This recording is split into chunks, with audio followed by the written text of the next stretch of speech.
La vedette incontestée de cette semaine, c'est Sba. Vous connaissez Sba? Zine Abdine Ben Ali, général devenu flic, flic devenu Premier ministre devenu président par la grâce d'un coup d'état médical et président devenu Sba. Caricature de despote kleptomane accroché au pouvoir comme une tique à son petit déjeuner. Sba a un truc, il ne vieillit pas. Sba en 1987, quand il prend le pouvoir, légèrement grisonnant. Un an plus tard, il n'est plus grisonnant du tout. Sba en 1990, tenant tendrement la main du président qu'il a lui-même déposé et fait enfermer à l'hôpital. Sba en 95, Sba en 2000, Sba en 2005, Sba en 2010, Sba en 2011. Sba, c'est cirage sur les cheveux et botox dans les rides. Mais c'est aussi des baffes bien réelles dans la gueule de celui qui lève un sourcil et des balles bien réelles dans le cœur de ceux qui osent élever la voix. D'ailleurs, les Tunisiens non plus ne vieillissent pas. Sba ne leur en laisse pas le temps. Mais surtout, Sba fait partie de la confrérie très florissante des présidents qui pillent leur propre pays sans le début d'une esquisse de scrupules et sans prendre la peine de se cacher.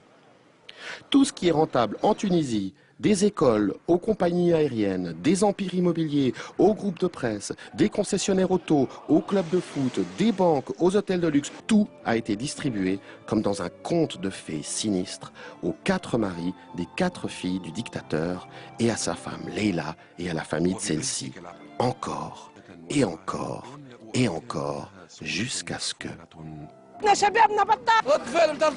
Et soudain, le flot de mécontentement a emporté Sba comme un raz-de-marée. Il a commencé par tirer sur la foule, puis il a viré le ministre de l'Intérieur, puis libéralisé Internet et promis qu'il partirait au bout de 3 ans avant de déclarer l'état d'urgence et finalement prendre ses milliards et s'enfuir, tel le légendaire voleur de poules. Sba a perdu son unique pouvoir sur les Tunisiens, la trouille. Comme disait son ami, premier flic de France devenu président, la peur a changé de camp. La France pourra s'enorgueillir d'avoir soutenu le tyran jusqu'au bout.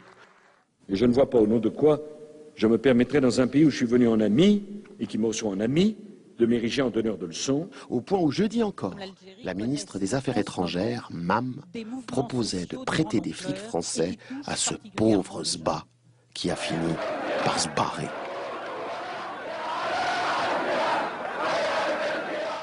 Et je vous rappelle l'image du jour, ces scènes